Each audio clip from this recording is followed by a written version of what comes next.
Bonjour Samuel. Hey, salut, Caroline. Ça va bien aujourd'hui, c'est une belle semaine. Oui, ça va bien, ça va bien. On va mettre ça sur le dos de la pandémie. Donc, vous êtes toujours sur les ondes de CKIA FM et vous écoutez L'heure juste, l'émission de radio de la REC. Donc, cette semaine, on a quand même un beau menu pour vous. On a 3 invités qui vont venir nous parler de sujets divers. D'habitude, la formule, c'est toujours 2 invités, mais il y a quand même eu plusieurs choses qui se sont produites dans les dernières semaines dont on voulait parler avec nos experts conseils. Donc, on va avoir Laurier Caron qui va venir nous parler de la Journée internationale des hommes qui a eu lieu la semaine dernière, le 19 novembre. Il y a eu un webinaire là, pour nos membres avec une grande participation, de plus de 200 personnes en ligne. Ensuite, on va avoir Joanne Frère qui va venir nous parler de quelques petites nouveautés sur les assurances. Parce que on sait qu'en période de pandémie, il y avait beaucoup de questionnements sur qu'est-ce qui allait arriver avec les assurances, notamment les assurances voyage. Donc, elle va venir faire le point là-dessus. Et à la toute fin, on va avoir Ginette Plamondon qui va venir nous parler du projet de loi 56 qui touche la proche aidance, donc les personnes proches aidantes. On en avait parlé un petit peu lors d'une émission précédente, mais on n'avait pas été dans le fond des choses et Ginette, elle a vraiment étudié le projet de loi et elle a travaillé aussi sur des recommandations de la REC en fonction de ce projet-là. Mais il y a quand même eu quelques petites actualités qu'on voulait vous parler avant de commencer avec nos invités. Je crois qu'il y avait quelque chose qui t'avait déjà marqué dans les dernières journées. Oui, d'abord, je ne m'appelle pas Michel Monette. Oui. Louise Petitgrou, une correction qui reste à faire dans le générique. Alors, oui, moi, ce qui m'a intéressé cette semaine en particulier, c'est la question de la mémoire ancienne et la musique. À la dernière émission de L'heure juste, on avait annoncé que les capsules virtuelles du programme Lire à tout âge seraient désormais agrémentées d'un enregistrement de musique baroque et ça sera fait avec la participation de Raphaël Dubé, qui est à la fois un bénévole à Lire à tout âge et un musicien des violons du roi. Et l'objectif de cet ajout, c'est d'apporter du réconfort dans les CHSLD, réconfort musical. Et comme tu le sais, on connaît déjà le pouvoir de la musique pour détendre, faire baisser le stress, réduire l'agitation. C'est pas pour rien qu'on dit que la musique adoucit les mœurs, hein? C'est un adage bien connu. Mais ce qui est intéressant aussi, c'est qu'on découvre de plus en plus que la musique est capable de réveiller la mémoire ancienne chez les gens atteints de la maladie d'Alzheimer. Et l'infolettre de la REC du 6 novembre et aussi la page Facebook de la REC ont relayé cette nouvelle à propos d'une ex-ballerine du ballet de New York atteinte de la maladie d'Alzheimer. Elle s'appelle Marta Gonzalez. Alors, on lui a fait entendre la musique du Lac des Cygnes sur laquelle elle avait dansé en 1967. Et elle s'est mise à refaire les gestes de la chorégraphie et retrouver ses mimiques de danseuse. Ah, c'était assez fascinant. Hein? C'est tout à fait fascinant. Et tout cela en chaise roulante, parce qu'elle est en chaise roulante aussi. Et ce qui est intéressant aussi, c'est que la vidéo est entrecoupée d'extraits de sa performance dans les années 60. C'est absolument émouvant, puis vraiment, j'invite les gens à aller voir ça. C'est assez remarquable. Également, le conjoint de la chanteuse Renée Claude, qui était elle aussi atteinte de la maladie d'Alzheimer, a dit à propos d'elle, « La musique était encore là. Même presque incapable de parler et de marcher, elle chantonnait encore 5 à 6 heures par jour, ce qui étonnait le personnel qui s'occupait d'elle, le personnel de la santé qui s'occupait d'elle. » Et il ajoutait, « C'est sa vie et ça ressort d'elle constamment. » Alors, ces deux histoires, ils font appel à ce qu'on nomme la mémoire ancienne. Mais il y a un professeur en neuropsychologie de Caen, en France, qui a mené dans une maison de retraite une expérience intéressante sur la capacité d'apprendre par la musique des patients qui sont atteints de cette maladie. Alors, le professeur s'appelle Harvey Platel. Il a exposé les malades à des chants nouveaux, c'est-à-dire donc des chants qu'ils ne connaissaient pas dans leur vie ancienne, des chants vraiment nouveaux. Et après un certain nombre de séances, des patients sont parvenus à apprendre une mélodie et à le reconnaître plusieurs semaines après, sans toutefois mémoriser les textes. Donc, c'est la musique qui était restée. Moi, je trouve que ce qui est intéressant dans cette expérience, c'est que ça démontre qu'il persiste une capacité d'apprendre chez ces malades, même avec des troubles sévères de mémoire. Et cela, ça a un effet positif, et bien entendu, sur leur comportement. Et le professeur a constaté que les malades éprouvent de l'attirance et du plaisir pour le chant et la musique et que la mémoire musicale continue à fonctionner même à un stade avancé quand ils ne parlent plus. Moi, je trouvais que pour les gens qui ont dans leur entourage des personnes atteintes de cette maladie, la musique, surtout celle qui fait partie de la mémoire ancienne de la personne malade, donne peut-être une clé pour entrer en contact avec eux. Si on sait comment c'est difficile avec les gens atteints d'Alzheimer, peut-être la musique, pas pour tout le monde, mais pour peut-être certains, ça peut être une façon de les rejoindre. Mais je l'ai remarqué un petit peu cet été, dans mon expérience en CHSLD, il y avait parfois une ressource qui venait, qui était, dans le fond, responsable des activités. Souvent, c'était un éducateur spécialisé qui venait. Puis la personne apportait son iPad, puis faisait jouer de la musique dans le fond, avec les personnes avec lesquelles il avait créé des liens. Puis des fois, la personne disait, moi, j'allais danser avec mon mari dans le temps sur telle chanson, ou cette chanson-là était la chanson qui jouait lors de mon mariage, ou etc. Puis quand il faisait jouer les chansons, dans le fond, pour chaque personne, on voyait vraiment un changement dans le comportement de la personne, même s'il était atteint d'Alzheimer de façon assez lourde. Donc, les personnes commençaient à avoir des souvenirs associés à la chanson. Là. Donc, puis on pouvait engager une discussion avec. C'était assez fascinant, ça aussi. Tout à fait. En tout cas, l'expérience pratique qui oui. La recherche est exacte. Exact. Donc, en terminant, la recherche du professeur Platel s'appelle Alzheimer, les effets de la musique et du chant. On peut retrouver ça facilement sur Google. Et aussi, pour en savoir plus sur la mémoire ancienne, on peut consulter le site de la recherche sur le vieillissement de l'Université Laval, qui rapporte une expérience d'écoute de musique de leur temps auprès des personnes qui bénéficient de soins à domicile. Et ça s'appelle « Stimulation cognitive par les disques vinyles chez les aînés à Rouyn-Noranda ». OK. Et c'est vrai, donc ça confirme un peu tout ça. Ils ont ressorti leur vinyle? Hein? Oui, la personne qui va faire les soins à domicile arrive avec des disques vinyles. Je ne sais pas pourquoi, peut-être qu'il y a des chansons très, très anciennes qui ne sont pas encore disponibles autrement. Elle a son tourne-disque, ses disques vinyles, elle apporte ça chez les gens à domicile. Elle fait jouer des morceaux que ces personnes-là connaissaient dans leur vie ancienne. Et ça fonctionne aussi. Mais c'est revenu à la mode, hein, le vinyle aussi. J'ai moi-même mes propres vinyles de nouveaux bands, de nouveaux groupes de musique. Oui. Voilà. Alors, c'est ce que merci beaucoup. Sur la mémoire ancienne et la musique. J'espère que c'est pas juste associé à la musique, mais aussi aux émissions de radio de la REC. Donc peut-être qu'il y a des gens qui vont avoir des souvenirs au moment d'avoir de l'Alzheimer, des souvenirs de CKIA. Je sais que la thérapie aussi est une bonne façon en tout cas, de détendre les gens. Mais sur la question de la mémoire, je pense que la musique, c'est vraiment... Il y a beaucoup de recherches qui tendent à démontrer ça. C'est quelque chose que j'avais remarqué dans la discussion. Mais souvent, ils ont leur portrait de vie, les résidents CHSLD. Donc on voit un peu des éléments de leur vie sur leur porte, par exemple, ou sur leur porte de garde-robe. Puis la plupart des gens, ils ont tout un point commun, c'est qu'ils ont eu un animal de compagnie qui les a marqués dans leur vie. Puis moi-même étant un passionné de chiens, je salue mon Jack Russell, le Lookie, qui nous écoute sûrement à la radio. Donc j'ai engagé la discussion avec eux sur leur chien, le nom de leur chien et tout. Puis c'était effectivement le meilleur moyen d'entrer en contact avec les résidents, c'était de parler de leur animal. Parce que là, ils en parlaient avec passion, avec amour, beaucoup de souvenirs. Alors que sur différents sujets, par exemple, même au niveau de la famille, des fois, ça leur rappelait rien. Je trouve que c'est intéressant, la question de la mémoire ancienne, sans trop s'étirer sur la question, mais parce qu'il y a des gens atteints d'Alzheimer dans un stade avancé qui ne se reconnaissent même pas dans le miroir. C'est vrai. Alors... il y en a même que ça crée de l'agressivité de se voir dans le miroir parce qu'ils ne se reconnaissent pas, donc on doit cacher les miroirs. On voit l'importance des souvenirs par rapport à l'actualité. Tout à fait. Dans différentes actualités qu'il y a eu dans les dernières semaines, il y a eu d'abord quand même une bonne nouvelle. La REC a revendique depuis longtemps des investissements massifs dans les soins à domicile. Puis on avait eu une petite sueur froide lors de la mise à jour économique du gouvernement parce qu'il y a eu une mise à jour économique puis il n'y avait rien dans les soins à domicile. La seule chose qu'il y avait, dans le fond, attitré aux soins à domicile, c'était de revendiquer l'argent du fédéral pour le transfert des soins en santé, des transferts des fonds en santé. Donc, c'était pas suffisant pour nous d'attendre le fédéral avant d'avoir des investissements nouveaux dans les soins à domicile. Mais une semaine plus tard, le gouvernement a finalement annoncé 100 millions de dollars récurrents dans les soins à domicile. Donc, c'est quand même une très bonne nouvelle. L'AREC, qui fait partie du collectif Action COVID, avec comme porte-parole Régent Hébert, dans le fond, avait souligné que c'était une bonne nouvelle, mais que d'ajouter de l'argent, c'est pas nécessairement suffisant pour que ça se traduise automatiquement en service ou en soins à la personne. D'ailleurs, Dr Hébert lui-même a fait le petit projet de recherche en Estrie, alors que lorsqu'il était ministre, avait fait justement une enveloppe d'à peu près 110 millions de dollars dans les soins à domicile, et il a essayé de suivre à la trace cet argent-là une fois qu'il a qu'il a été défait du gouvernement et qu'il est redevenu chercheur.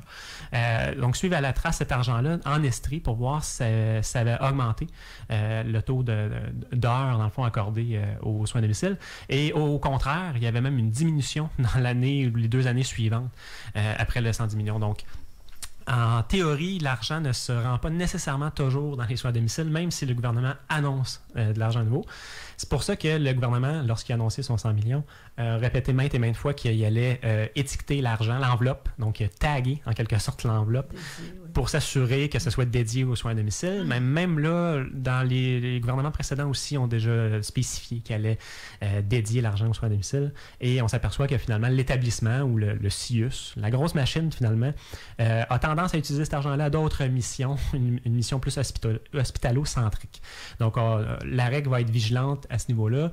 Donc, c'est bien, on souligne la bonne nouvelle, mais on va rester quand même vigilant à savoir si ça va se traduire, effectivement, en soins à domicile. Ce qui est certain, c'est que l'argent n'ira pas aux gens directement. Non. Ça va servir à financer des salaires, à améliorer le salaire aussi dans les services collectifs, les services coopératifs, mais ça ne va pas directement aux personnes. Alors, non, exactement. C'est vraiment une revendication qu'on a aussi là-dessus. Oui, bien, effectivement, comme l'allocation de soutien à l'autonomie, par exemple, où c'est la personne avec les proches qui décide avec un intervenant pivot, qu'est-ce qu'ils font avec l'argent qu'on lui accorde en fonction de ses besoins. On fonctionne encore avec le système où on met de l'argent dans l'établissement et les gens doivent se déplacer pour accéder aux services. Tout de même, c'est une bonne nouvelle. Et puis, j'ai vu que 1500 personnes de plus bénéficieraient à ce moment-là d'aide. Oui, effectivement. Donc, on va se croiser les doigts. Parce que... Oui, à suivre. Puis, il y a eu une autre nouvelle aussi, c'était le plan vert du gouvernement. Donc, le gouvernement a déposé son plan vert, qui est un plan qui vraiment s'intéresse davantage à l'automobile électrique, la voiture électrique, plus qu'autre chose. Donc, au final, l'AREC, avec le biais dans le fond, de Claire Bélanger, qui est première vice-présidente de l'AREC et responsable du comité environnement, avec Laurier Caron, qu'on va avoir dans quelques instants, qui est responsable aussi du dossier environnement comme conseiller, ont émis une lettre d'opinion à l'AREC, comme quoi qu'il faudrait en faire vraiment davantage parce que le plan en tant que tel, le plan du gouvernement, ne se contenterait d'atteindre que 42% des objectifs qu'on avait prévus pour 2030. Donc, la réponse n'est pas à la hauteur de l'urgence, finalement. Ne se concentrer que sur l'industrie automobile, ça vient mettre de côté vraiment toute, justement, l'industrie manufacturière, toute l'industrie, le commerce, qui vraiment est plus important au niveau de l'émission des gaz à effet de serre que tout simplement l'utilisation de nos voitures en tant qu'individus. Donc, oui, c'est sûr qu'il faut miser sur la voiture électrique probablement dans un futur approché, mais c'est vraiment pas la panacée pour régler la question des gaz à effet de serre, du moins au Québec. Donc, bref, un plan vert pâle, comme on peut dire. Mais quand même, l'effet des pressions de plus en plus fortes sur les gouvernements pour qu'ils agissent.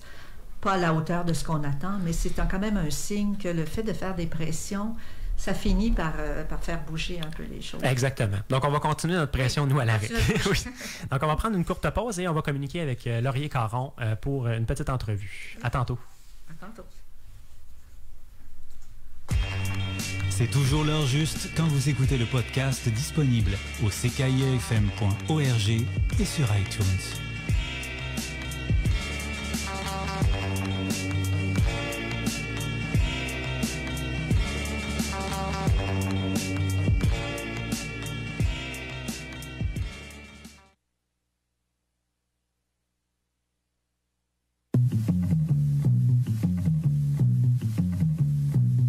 Vous écoutez L'heure juste à CKIA-FM 88.3, la radio urbaine.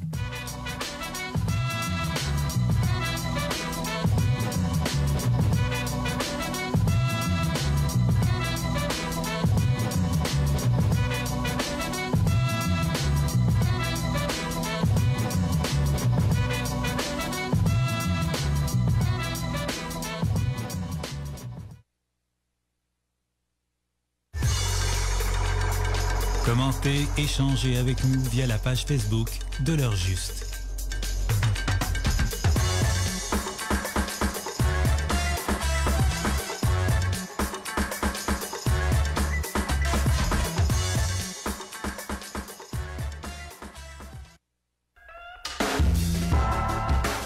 L'heure juste, avec Samuel Labrec et Michel Monette.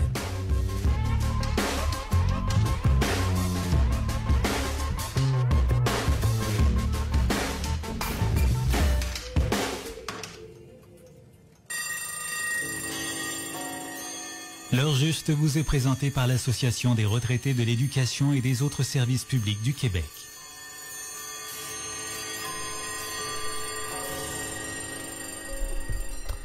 Bienvenue à l'émission L'heure juste et nous avons avec nous un invité spécial qui est rendu un habitué de l'émission, Laurier Caron, conseiller à l'AREC. Laurier, bonjour. Oups. Je pense que je t'entends pas. Vas-y, Laurier. Oui, m'entends-tu? Oui, là, je t'entends très bien. Ça va bien, Laurier? Oui, ça va très bien. Toi aussi? Oui, merci beaucoup d'être là à l'émission aujourd'hui. Je pense que tu joues ton rôle de grand-père aujourd'hui. Oui, pour la première fois depuis la naissance de notre petit-fils, on garde le petit-fils ce matin parce que ma fille est allée se faire couper les cheveux. Oh, d'accord. Bon, c'est un rendez-vous important en temps de pandémie parce qu'on ne sait jamais si ça va rester ouvert ou pas, hein, ces affaires-là. Absolument. Donc, Laurier, tu vas venir nous parler aujourd'hui d'une activité qui a été tenue la semaine dernière dans le cadre de la Journée internationale des hommes. Avant toute chose, là, peux-tu nous dire pourquoi l'AREC s'intéresse à la Journée internationale des hommes? Ben, ça fait depuis une vingtaine d'années, cette journée est soulignée. D'abord, la journée, la première fois que ça a été souligné, ça s'est fait à Trinidad et Tobago, le 19 novembre 1999. Puis depuis ce temps-là, c'est souligné dans une soixantaine de pays. D'ailleurs, c'est reconnu par l'ONU. En fait, c'est une journée qui vise à promouvoir des modèles positifs au niveau des hommes. Des hommes qui contribuent à la société, à leur communauté, au bien-être des enfants. Donc, c'est pas pour venir en compétition avec la Journée internationale des femmes. D'ailleurs, un des objectifs de cette journée, c'est de promouvoir l'égalité entre les femmes et les hommes, puis de promouvoir aussi la santé et le bien-être des hommes. D'ailleurs, le 19 novembre, c'est aussi la journée provinciale de la santé et bien-être des hommes au niveau du Québec. Donc, puis à l'AREC, ça fait plusieurs années que c'est souligné. À chaque année, il y a un thème qui est sorti, puis il y a une affiche qui est produite. Cette année, l'affiche qui a été produite, c'était sur le thème « Rêver encore ». Dans le contexte de la pandémie, on trouvait ça que c'était important là, de pouvoir continuer à faire des rêves malgré la situation qui prévaut actuellement dans le monde. Et ce thème-là, dans le fond, ainsi que les activités sont décidées avec le Comité national des hommes, hein, c'est ça? Absolument. On a un Comité national des hommes. Il y a aussi des responsables dossiers des hommes dans chacune des régions. Puis c'est soumis... On choisit le thème ensemble, puis après ça, on va d'avant avec une affiche. Cette année, l'affiche, elle représente un jeune homme, un homme adulte et un homme plus âgé qui font des rêves, donc qui continuent à rêver, mais peu importe l'âge, puis en fonction de valeurs qui sont importantes. C'est ça, il y avait plusieurs valeurs associées au thème. Hein? Il y avait l'équité, la justice. Oui, c'est la justice, la dignité, l'équité. La solidarité, donc c'est des valeurs qui sont importantes pour les membres de l'AREC. Et là, cette année, il y avait une particularité. Vous avez organisé là, vraiment une conférence d'une assez grande ampleur. Là. Donc, vous aviez un invité spécial. C'était qui que vous avez invité pour cette conférence-là? En fait, à chaque année, il y a des activités dans les régions, mais avec le contexte, c'était plus difficile de se réunir, de se rencontrer. Donc, ce qui a été suggéré, c'est de faire un webinaire avec un invité spécial. On a invité pour ce webinaire, cette conférence, M. Jean-Pierre Charbonneau. D'accord. Que l'on connaît bien pour sa carrière politique, mais sa carrière aussi de journaliste avant d'être député pendant près de 25 ans. Il a été journaliste à la presse et au Devoir. Puis la façon qu'on a fonctionné cette année avec M. Charbonneau, c'était plus sous forme d'entrevue. Donc, c'était une entrevue qu'on faisait avec lui. Puis par la suite, il y avait les participants... et les participantes, parce qu'il y avait aussi des femmes à la conférence, pouvaient poser des questions. Donc, ça a été vraiment très intéressant. Il y a eu près de 200 personnes qui ont participé au webinaire. Puis, lors de la période de questions, là, il y a eu au moins une trentaine de questions qui ont été posées par les gens. Questions auxquelles M. Charbonneau a répondu une après l'autre. Puis, ce qui a été bon dans cette expérience, cette entrevue, c'est que notre invité a vraiment parlé de l'importance du rêve. Dans sa carrière professionnelle et politique, comme il l'a souligné à plusieurs reprises, tout est parti de rêve, parce que les rêves, ça permet de se projeter dans l'avenir. d'ajouter quelque chose à son présent. Donc, pour lui, souvent, que ce soit au niveau politique ou dans sa carrière journalistique, même il était là en Afrique, il y avait toujours un rêve à la base de son projet. Puis, il nous a invités à ne pas se limiter au niveau des rêves qu'on peut faire. Il ne faut pas se limiter parce qu'on a une condition physique moins bonne ou parce qu'on a des problèmes de santé. Il y a des rêves qu'on peut faire. Il faut bien sûr adapter nos rêves en fonction de nos réalités. On va avoir une certaine dose de réalisme dans les rêves qu'on fait ou qu'on veut réaliser. Mais il est possible d'avoir des rêves de tout ça, même et à tout âge. Parce qu'il y a on peut rêver d'écrire, on peut rêver d'acquérir de nouvelles connaissances, de participer à une cause sociale ou politique, de faire du bénévolat. Il faut juste ajuster nos rêves en fonction des possibilités qu'on a et de ce qu'on veut réaliser. Parce que c'était une des choses qui avait marqué, je crois, le Comité des hommes lors de la réflexion sur le thème. C'était tout l'aspect de la vulnérabilité des personnes aînées durant la pandémie. Puis justement, le fait que cette vulnérabilité-là puisse amener une forme d'agisme. Le fait qu'on s'imagine que les personnes aînées, parce qu'à un certain âge ou en perte d'autonomie, perdraient le pouvoir de rêver, d'avoir son opinion, de pouvoir d'être un citoyen à part entière. Je pense que c'est ce qui avait un petit peu animé aussi les membres du comité, si je ne me trompe pas. Clairement, parce que les gens se disaient, écoutez, les aînés, il y en a beaucoup qui sont encore en très grande forme. Il y a des gens qui peuvent faire des choses. Puis, peut-être qu'on ne pourra pas courir de marathon, mais on peut marcher, on peut aller dans la nature, on peut s'impliquer socialement, on peut faire des choses qu'on n'avait pas faites avant parce qu'on a plus de liberté pour les faire. Donc, faut pas s'empêcher de rêver et de concrétiser nos rêves. Puis, lui, M. Charbonneau, ça en était un bon exemple. À 70 ans, il est toujours très impliqué au niveau social et politique. Il est président du mouvement Démocratie Nouvelle, qui vise à instaurer un mode de scrutin plus juste, avec un volet proportionnel. Donc, puis il est constamment sollicité et impliqué dans toutes sortes de dossiers. Donc, il faut choisir nos combats, nos batailles et choisir ce qu'on veut réaliser, parce qu'on a encore toute la capacité de le faire, mais en tenant les moyens pour le faire, puis en fonction de nos capacités aussi réelles, là, physiques ou autres. Là. Donc, en tout cas, ça a été une conférence vraiment très appréciée. Puis comme il l'a dit à quelques reprises, c'est pas toujours le but fixé qui est important, mais beaucoup plus le processus, le parcours pour atteindre ce but qui est important. Il faut trouver dans les objectifs qu'on suit du plaisir, puis donner du sens à ce qu'on fait. Moi, c'est ce que j'ai retenu beaucoup de sa conférence. Puis laquelle conférence a donné le goût aux gens de répéter l'expérience peut-être l'an prochain, parce que les gens ont aimé la formule, puis ont aimé ce qu'ils ont entendu et ont aimé pouvoir échanger avec une personne de leur âge, puis qui était vraiment inspirante. Bien, merci beaucoup, Laurier. Puis pour conclure, j'inviterai nos auditeurs à aller voir la conférence. Elle est disponible sur notre site Internet, le fameux webinaire avec M. Charbonneau. Donc, absolument, c'est fort intéressant pour l'avoir réentendu. En tout cas, j'ai trouvé beaucoup de plaisir, puis c'est pas du temps perdu, je vous l'assure. Merci beaucoup, Laurier. Je te souhaite une bonne journée. Bien, au plaisir. Merci. Portez-vous bien. Merci. Merci beaucoup, Laurier. Donc, on va aller avec une courte pause et on va passer avec l'entrevue avec Joanne Frère sur les assurances. On n'a pas le temps de dire, mais je vais le dire. Ah oui, vas-y. C'est que dans la rencontre avec M. Charbonneau, il y a une question qui a été posée. Est-ce que les hommes ont des rêves différents des femmes? Oui. Alors, je vous invite à aller voir sa réponse. Oui, effectivement. On n'a pas le temps de... Non, malheureusement. Donc, la prochaine émission, on va revenir avec le suspense. À tantôt.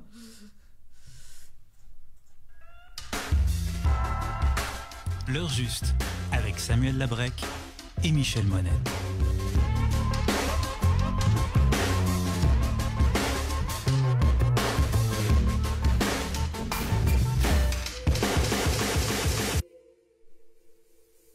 Toujours à l'écoute de l'heure juste, l'émission de la REC sur les ondes de CKIA FM. On a avec nous ma tendre collègue Joanne Frère, que ça fait longtemps qu'on n'a pas reçu à l'émission. Là. Mais c'est le temps là, de parler un petit peu d'assurance parce que, mine de rien, avec la pandémie, il y a peut-être des choses qui ont changé. Ou même depuis le temps qu'on s'est vu, de toute façon, il y a des choses qui changent aux années. Là, vous avez eu votre assemblée générale d'Assurec. Vite, vite comme ça, tu peux-tu juste nous dire c'est quoi Assurec? Juste pour rappeler. Oui, c'est un bon début. En fait, bonjour tout le monde. Assurec, c'est le nom qu'on a donné. En fait, Assurec, c'est deux choses. Premièrement, c'est le nom d'une corporation qui a un conseil d'administration qui gère finalement tout ce qui est renouvellement et préservation financier, on va dire, du régime d'assurance collective offert aux membres de la REC, qu'on a appelé Assurec. C'est pour ça que c'est un peu, des fois, là, ça peut être confus pour certaines personnes. Donc, le nom du régime d'assurance collective offert aux personnes retraités, membres de la REC, qui s'appelle Assurec. On aurait pu l'appeler Roger ou Cécile. J'aurais préféré Roger, moi. J'en prends note. D'accord. Donc là, vous avez eu l'Assemblée générale, puis je pense que d'ailleurs, à ce moment-ci, vous avez fait quelques annonces sur des nouveautés, là, notamment la bonification du régime d'assurance. Peux-tu nous en dire plus? Oui, tout à fait. Effectivement, chaque année, à l'Assemblée générale annuelle d'Assurec, il y a différents sujets qui sont abordés, dont le renouvellement du régime d'assurance collective pour l'année qui s'en vient. Donc, là, c'était pour janvier 2021. Donc, le renouvellement qui va être en vigueur du 1er janvier 2021 jusqu'au 31 décembre 2021. Et oui, on a annoncé une bonification du régime d'assurance maladie d'Assurec par l'ajout de 3 nouvelles garanties. Et la bonne nouvelle, c'est que c'est sans augmentation de prime. Donc, on a fait l'ajout cette année de ce qu'on appelle les chaussures profondes. Ça, à l'époque, c'était noir sur blanc écrit que c'était pas admissible, c'était pas remboursable dans le régime. On a fait un changement cette année, c'est maintenant remboursable. Donc, c'est les chaussures qui permettent de pouvoir porter une orthèse plantaire. Là. Ah, OK, oui. Dans ces chaussures, donc à l'époque, c'était pas. C'est pas les chaussures plateforme que portaient les Spice Girls là, dans les années 90. Non, ça, non, on ne parle pas de ces chaussures-là. Ce n'est pas prévu au contrat. Alors, il va y avoir l'ajout des chaussures profondes. Donc, à partir du 1er janvier 2021, on va réclamer ça. Et ça, c'est autant dans le régime santé que dans le régime santé plus, pour ceux qui connaissent le régime. Et l'ajout de 2 autres garanties, celle du kinésiologue et le thérapeute du sport. Ça, ces 2 nouvelles garanties-là, on les retrouve seulement dans le régime Santé Plus. Et c'est aussi dans le regroupement des professionnels de la santé pour lesquels il y a un maximum admissible de 750 $ par année. Donc, ces 2 professionnels de la santé-là aussi ont été ajoutés au régime. Ah, super. Fait que c'est ça les 3 bonifications qu'il y a eu. Oui, cette année, c'est ça. On en a... on essaie d'en avoir à chaque année. Évidemment, c'est le fun de bonifier le régime, d'offrir plus de choses dans le régime, mais il faut toujours aussi s'assurer qu'il n'y a pas une trop grosse hausse de primes des bonifications, c'est ça. Clairement. Puis, d'un autre côté aussi, là, avec la pandémie, il y a beaucoup de gens qui ont été concernés par l'assurance voyage. Je pense que c'est probablement les questions que tu reçois le plus souvent, d'ailleurs, parmi les gens qui t'appellent. C'est quoi qui se passe là, actuellement, au moment où on se parle, en termes d'assurance voyage? Parce que ça allait changer, ça allait évoluer souvent au rythme des décisions politiques qui sont prises, j'imagine?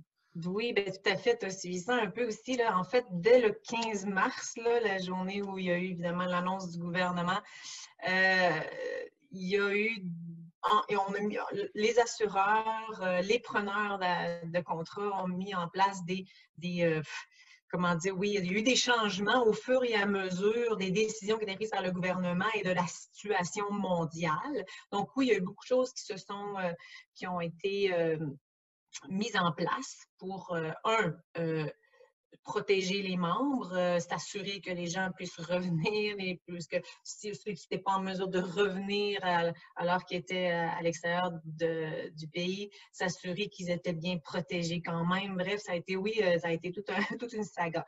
Au moment où on se parle, puisque c'est ta question, puisqu'on était en renouvellement du régime d'assurance pour janvier 2021, entre autres, ben oui, il y a eu des changements qui ont été apportés au régime d'assurance, à la garantie d'assurance voyage, autant par l'assurance voyage avec assistance que pour l'assurance annulation de voyage. Ces changements-là qui vont être en vigueur maintenant, qui vont faire partie intégrante du contrat, sont en vigueur. On n'a pas attendu le 1er janvier 2021. Ils sont en vigueur depuis le 1er octobre 2020 déjà. Donc, des changements, effectivement, évidemment, là, je n'irai pas dans le détail parce qu'il y a beaucoup de nuances et c'est quand même assez long, mais en gros, le conseil qu'on donne aux gens là, qui auraient à voyager, c'est de suivre finalement les avis du gouvernement canadien concernant les voyages. Donc, il existe un site du gouvernement fédéral qui est voyage au singulier.gc.ca qui énumère toutes les listes, tous les destinations possibles et l'avis du gouvernement envers toutes ces destinations-là. Donc, autrement dit, tant et aussi longtemps que le gouvernement émet un avis d'éviter tout voyage non essentiel, ce qui est la majorité, qui est l'avis pour la majorité des destinations actuellement. Oui, c'est permis de voyager. Si vous voyager, vous allez être couvert pour la COVID et pour tout autre problème de santé en voyage, mais ce n'est pas ce qu'on conseille, bien sûr. Aussitôt que l'avis du gouvernement passe de éviter tout voyage essentiel à éviter tout voyage, point, ce qui est le cas actuellement pour toutes les croisières et aussi pour certains pays comme la Libye, l'Irak et tout ça, les pays en guerre, là, ben ça, c'est un no-no. Ça, pensez-y même pas d'aller en voyage là-bas, soit en croisière, soit ces destinations-là, parce que là, il n'y a aucune couverture, que ce soit pour la COVID ou que ce soit pour tout autre problème de santé, il n'y a aucune couverture de santé. Donc, l'assurance voyage, en ce moment, elle est beaucoup en lien avec ce qui est prévu là, par le gouvernement fédéral et on a inclus ça on a inclus cette notion-là dans le régime, ce qui n'était pas tout à fait clair. On n'avait pas, avant le mois de mars 2020, les régimes d'assurance, les contrats d'assurance n'avaient pas vraiment prévu ces situations-là. Là. Et là, grand monde qui l'avait prévu, je pense. Là. Oui, c'est presque inquiétant. Oui, donc c'est ça. Alors là, oui, il y a beaucoup de changements. Heureusement, cette année, pour le renouvellement du régime d'assurance en 2021, on a été surpris, heureux, en même temps, de voir qu'on a été capable de maintenir le tarif des primes au même niveau que 2020. On se demandait à quoi ça allait ressembler parce que évidemment, il y a eu une hausse extrême de réclamations d'annulation de voyage. J'imagine. Donc, beaucoup de prestations qui ont été versées pour ça. Par contre, il y a eu une baisse considérable des réclamations pour des frais d'urgence en voyage, vu que les gens ont arrêté de voyager. Donc, l'un dans l'autre, ça s'est un peu équilibré. Il y a eu aussi une baisse des réclamations, là, je ne parle plus d'assurance voyage, mais il y a eu une baisse de réclamations pour les autres garanties du contrat. Là, on pense surtout aux professionnels de la santé qui, à un moment donné, ne voyaient plus de clients. Donc, tout ça, l'un dans l'autre, a fait en sorte qu'on a été capable d'offrir un renouvellement 2021 sans hausse de primes. Là, on était très heureux de ça. J'imagine que c'est plus facile de ne pas se péter la gueule en ne sortant pas de chez nous non plus. Donc, Effectivement. Il y a eu des baisses de réclamation. Il y a quand même des maladies. Puis là, si les gens veulent avoir plus d'informations pour connaître les détails, justement, les modalités sur les assurances, c'est où qu'ils peuvent aller? Qu'est-ce qu'ils peuvent consulter? Oui. Bon, ben bonne question, parce qu'effectivement, là, pour connaître les nouveautés, là, ce qui est en vigueur depuis le 1er octobre 2020 en assurance voyage, si on parle de l'assurance voyage là, seulement, ça, en ce moment où on se parle, le meilleur moyen d'avoir l'information, c'est en consultant le site web de SSQ dans la section foires et questions là, en lien avec la COVID-19. Sinon, si vous êtes sur le point de voyager, là, vous invite à appeler Can Assistance pour avoir les détails parce qu'il y a beaucoup de choses qui peuvent rentrer en ligne de compte. Cela dit, nous sommes en attente dans les quelques semaines à venir d'une brochure, d'un dépliant d'informations et explicatifs sur justement tous les détails de ces changements-là d'assurance voyage qui s'en viennent. Ça va être produit là, exclusivement pour les membres de la REC. C'est une demande qu'on a faite. Donc, ça va sortir bientôt. Évidemment, ça, on va le rendre disponible dès que c'est à mon avis, on devrait l'avoir juste avant Noël. Donc, évidemment, on va faire une annonce pour que les gens puissent aller le consulter. Parce qu'en ce moment, effectivement, la brochure étant déjà imprimée depuis 2015, avant qu'on puisse republier, faire une refonte de la brochure et la republier, la redistribuer, en attendant, on a préparé ce petit dépliant-là. Donc, ça s'en vient, là. Évidemment, il y a aussi, les membres peuvent appeler à la REC, chez SSQ, à Cannes Assistance, pour avoir de l'information plus précise pour leur situation. Puis sur le site de la REC, dans le fond, dans le menu de la page d'accueil, il y a COVID Assurance Voyage, où je pense qu'il y a tous les liens et puis les numéros de téléphone, etc. pour vous tenir informés. C'est ça. Génial. Ben, merci beaucoup, Joanne. C'est vraiment gentil d'avoir pris du temps pour nous parler de ça aujourd'hui. C'est toujours un plaisir, Samuel. N'importe quand. À la prochaine. Bye-bye. Merci. Bye-bye. On est toujours à l'écoute de l'heure juste de radio de la REC sur les ondes de CKIA FM et on a avec nous notre illustre collègue Ginette Plamondon qui s'occupe de plusieurs dossiers, mais qu'aujourd'hui va nous parler plus spécifiquement de la proche aidance et d'un projet de loi qui a été déposé tout récemment par le gouvernement qui était quand même assez attendu. Alors, Ginette, ça va bien? Ça va très bien. Je suis un peu mal à l'aise avec l'illustre, mais ça va. J'essaie d'encenser tous mes collègues qui passent à l'émission. Donc, vous allez tous passer. D'accord. C'est bon. Il y a pire. Alors oui, effectivement, il y a un projet de loi qui a été déposé en juin dernier. Le projet de loi qui portait le numéro 56, mais c'est le projet de loi qui portait sur la proche aidance. Alors, il a été déposé en juin dernier. Et il a été adopté le 28 octobre dernier aussi, ce qui est assez rapide là, pour l'adoption d'un projet de loi. Généralement, c'est quand même plus long, mais je pense qu'on peut y voir le fait que le gouvernement considère que c'est un projet de loi important. Donc, projet de loi sur la proche aidance, en quelques mots, c'est vraiment un projet de loi qui, pour une première fois, vient, je dirais, ancrer dans un texte législatif, dans une loi, le statut de la personne proche aidante. On le sait, on en a souvent parlé, que les proches aidants rencontraient beaucoup de difficultés, particulièrement au printemps dernier. Hein, ça a été particulièrement difficile et pour les proches aidants et pour les aider. Alors, ce projet de loi-là, il fait vraiment quand même, il pose des gestes très, très intéressants. Mais peut-être avant d'aller plus loin, si tu permets, Samuel, je dirais quelques mots sur la réalité de la proche aidance parmi nos membres à la REC. Oui, parce qu'il y a une raison pourquoi c'est important pour la REC de s'intéresser à cet enjeu-là. Exactement. Parce que, bon, comme peut-être les auditeurs le savent, à tous les 3 ans, la REC mène un grand sondage auprès de nos membres pour, les interroger sur différents enjeux. Et comme tu le dis, Samuel, la question de la proche aidance, c'est quelque chose qui est important pour nous. Donc, on a interrogé nos membres là-dessus pour connaître un peu leur réalité. Alors, on a eu beaucoup de chiffres, mais comme je ne veux pas vous inonder de chiffres, je vais me limiter au plus important.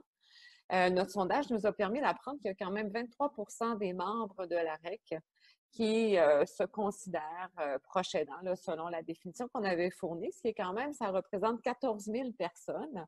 Ce qui est quand même pas banal. Ça nous illustre à quel point c'est une réalité qui est importante pour nos membres. Ce qu'on a observé aussi, c'est que depuis les dernières années, à peu près depuis 6 ans, le nombre d'heures consacrées par semaine au rôle de proche aidant a augmenté beaucoup.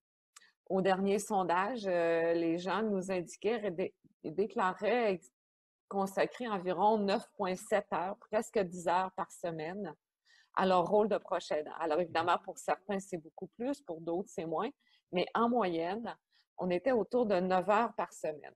Donc, c'est quand même une réalité là, qui est présente dans leur vie. J'ai entendu souvent qu'on pourrait très facilement imaginer que ces chiffres-là réellement seraient plus grands parce qu'il y a beaucoup de gens qui d'emblée vont pas nécessairement s'identifier comme proche aidant ou identifier des heures de service comme étant de la proche aidance parce qu'ils trouvent tout simplement que c'est naturel, pour reprendre le terme d'aidant naturel. Donc, pour eux, ils veulent pas... Ils ont un malaise à se titrer, se donner un titre. Fait qu'on pourrait très bien s'imaginer que tous ces chiffres-là sont beaucoup plus grands, dans le fond. Absolument, absolument. Tu as tout à fait raison. Et ça met le point, en fait, l'élément que tu amènes fait le lien avec un des éléments extrêmement importants du projet de loi et aussi une des grandes difficultés qui nous a été nommée, identifiée par nos membres au regard de l'approche aidance, c'est cette absence de reconnaissance. Alors, on peut d'abord parler de l'auto-reconnaissance, le fait, comme tu viens de le décrire, que les gens ne s'identifient pas nécessairement comme étant un proche aidant, mais aussi l'absence de reconnaissance de la part notamment du système de santé, mais aussi de l'environnement, de l'entourage, des gens qui sont autour d'eux, qui eux aussi parfois voient ça comme étant un comportement naturel qui est attendu. Alors ça, c'est une des plus grandes difficultés que nos membres nous ont identifiées dans le sondage, l'absence de reconnaissance de différents milieux. Nos membres nous ont aussi dit que parmi les principales difficultés qu'ils éprouvaient dans leur rôle, c'est le stress lié au rôle de proche aidant, l'anxiété que ça peut générer parfois face aux difficultés à avoir accès à des services médicaux, par exemple, ou d'avoir accès à du service de répit aussi. Donc, des difficultés de cet ordre-là, d'épuisement psychologique. Aussi, parmi les demandes que nos membres nous demandent de véhiculer, c'est notamment une reconnaissance financière. Pas une reconnaissance, mais un soutien financier parce que on le sait, il y a des frais qui sont associés au fait d'être un proche aidant. On nous a dit aussi que, évidemment, l'accès aux services médicaux était une des demandes les plus importantes que nos membres avaient. Et peut-être la plus importante, c'est l'augmentation des services à domicile. Oui. Ça, pour une personne proche aidante, le fait de pouvoir compter sur des services à domicile, ça peut faire toute la différence là, entre en venir à une situation d'épuisement ou pas. Parce que plus l'État se désengage des services, plus la personne proche aidante va se substituer aux services qui devraient être rendus normalement par des professionnels, ce qui rajoute un lourd fardeau indu aux personnes proches aidantes, j'imagine, autant physique que psychologique. Absolument, absolument. Et souvent, on demande aux proches aidants de poser des gestes pour lesquels ils n'ont pas la formation, notamment au plan médical.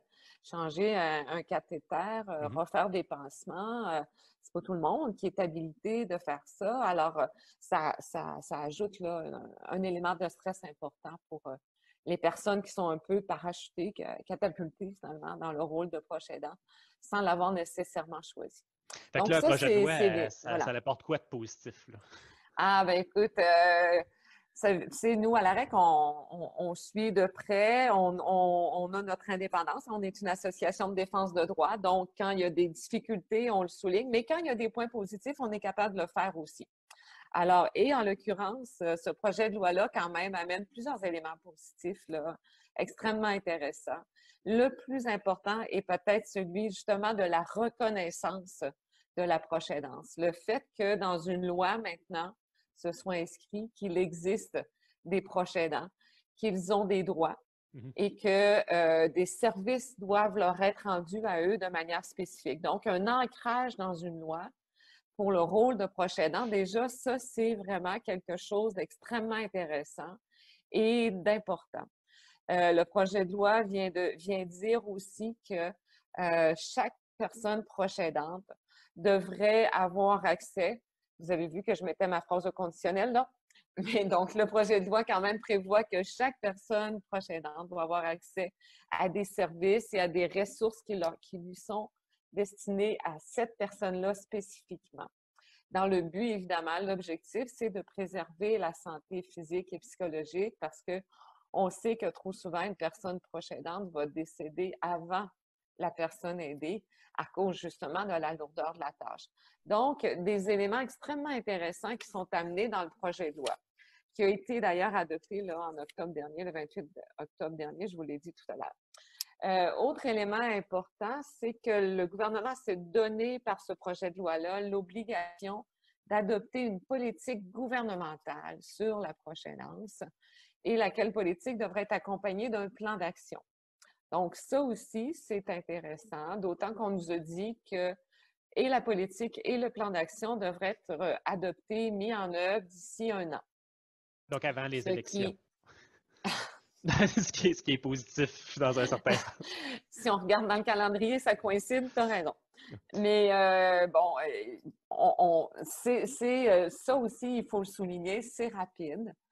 Généralement, l'adoption d'une politique, d'un plan d'action gouvernemental, c'est quand même, ça peut être relativement long. Et donc là, on sent quand même le désir du gouvernement d'aller assez rapidement. Donc, c'est tous des éléments intéressants. Néanmoins, nous, à la REC, on a rédigé un mémoire qu'on a fait parvenir aux membres là, de la Commission de la santé et des services sociaux parce qu'il y a eu une commission parlementaire qui s'est tenue pour étudier le projet de loi. Et on a quand même fait différentes recommandations. Parmi celles que peut-être, si on a le temps... Ah oui, on a le temps. On a encore plusieurs minutes. Parfait. Alors, je pourrais vous en nommer quelques-unes. Une des plus importantes recommandations qu'on a faites, c'est qu'on considère que le gouvernement ou les services devraient faire en sorte que chaque proche aidant devrait avoir le choix d'accepter ou pas de devenir proche aidant. Il faut absolument respecter son choix et aussi respecter les limites de la personne proche aidante.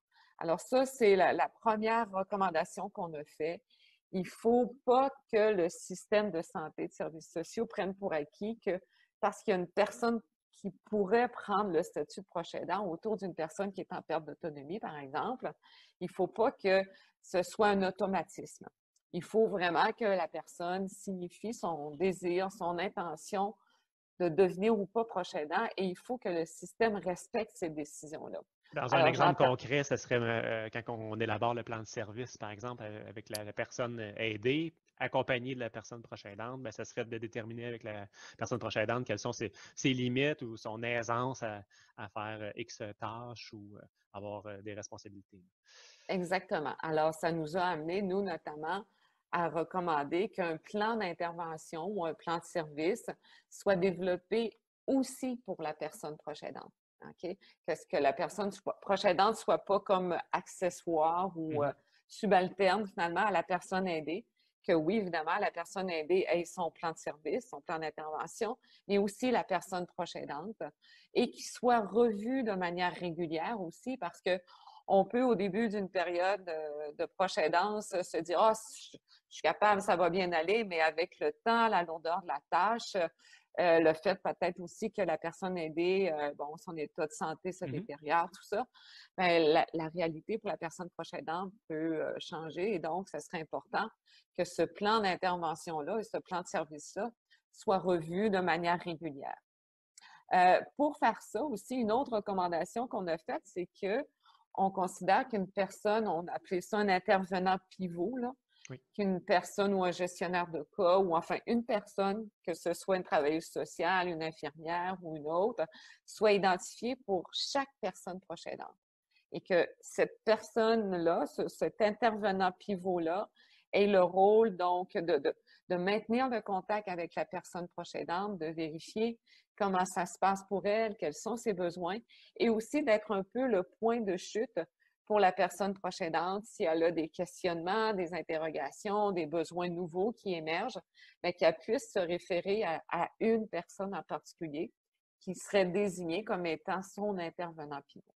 Alors ça, c'est une autre recommandation qu'on a faite aussi là, pour tenter de soutenir davantage les personnes proches aidantes. Ce qu'on a dit aussi, c'est que on considérait qu'il était extrêmement important d'intervenir rapidement. Et ça, bon, je vous ai dit que ça semble se dessiner comme ça, bon. Mais aussi d'intervenir de manière concrète et de soutenir financièrement. Parce que ça, c'est ressorti à la fois dans notre sondage, mais aussi dans un sondage qu'a fait le regroupement des aidants naturels du Québec. Oui. Il y a des dépenses importantes qui sont liées au fait d'agir comme proche aidant, soit en perte de revenus ou en dépenses supplémentaires. Donc, une des recommandations qu'on a faites, c'est l'importance du soutien financier pour les personnes proches aidantes. Alors J'avais vu que ça, ces dépenses-là avaient augmenté quand même assez drastiquement durant la pandémie, d'ailleurs. Hein. voilà.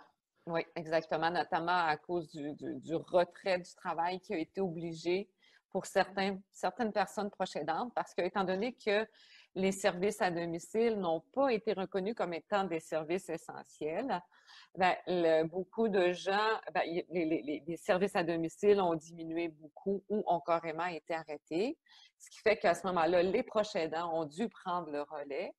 Et bien, pour plusieurs, ça a signifié un abandon ou un retrait temporaire du travail, ce qui fait que, bien évidemment, au niveau des revenus, ça a un impact important, malgré qu'il y ait eu des mesures de compensation financière.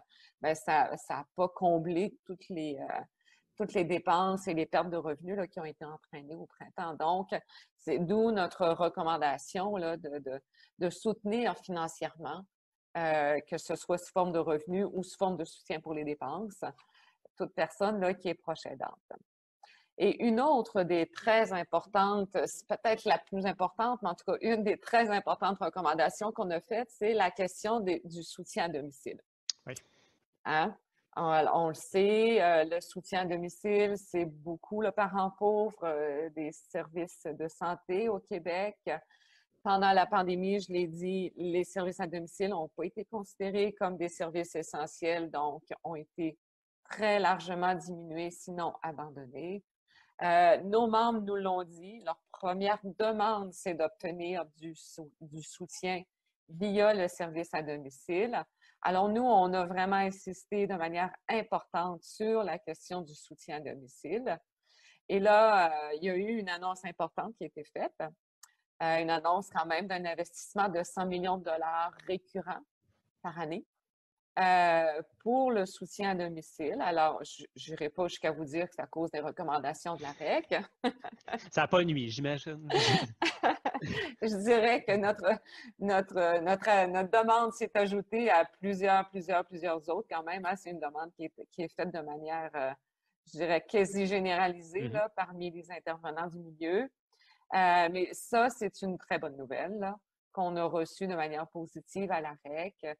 La ministre responsable des aînés et le ministre de la Santé, M. Christian Dubé, qui ont annoncé il y a 2 semaines, je pense, maintenant. Oui, à peu près. C'est ça. Donc, un ajout de 100 millions de dollars par année récurrent, c'est-à-dire que ça va qui va demeurer à travers les années pour offrir davantage de soutien à domicile. Et un des éléments positifs, on nous dit que cet argent-là devra être réservé au service à domicile parce qu'on sait que dans les années antérieures, il est arrivé que certains ministres réussissent à augmenter les budgets au service à domicile. Ces sommes-là sont envoyées dans le réseau, dans les gigantesques CIUS et CIS. J'ai réussi à le dire. Et que, bon, une fois ces sommes-là arrivées dans les CIS et les CIUS, bien, finalement, les sommes ont été affectées à d'autres postes budgétaires, ce qui fait qu'au final, bien, l'effet escompté d'améliorer l'accès aux soins à domicile n'a pas été atteint. Là, on nous a dit que ces sommes-là étaient attachées, taguées, avec des guillemets, et donc qui doivent être réservées vraiment aux services à domicile. Donc, ça c'est un plus. Là. On apprécie beaucoup parce qu'on espère que concrètement, il y aura une amélioration là, des services qui seront rendus aux personnes qui ont besoin de services et que donc, conséquemment, viendront soutenir davantage les personnes proches aidantes. Alors, prochaine étape pour la REC, ça va être de surveiller, j'imagine, l'élaboration de la politique qui va s'en venir d'ici 1 an. Absolument, absolument. On verra au grain, soyez assurés, et la politique et le plan d'action aussi, parce que une de nos demandes, c'est qu'il y ait des gestes concrets qui soient posés rapidement. L'annonce des 100 millions de dollars en soins à domicile, c'est une annonce concrète, évidemment, mais il faut plus que ça aussi, et donc on va demeurer vigilants, soyez-en assurés. Super, merci beaucoup Ginette pour ton temps, c'est très apprécié. Ça m'a fait plaisir.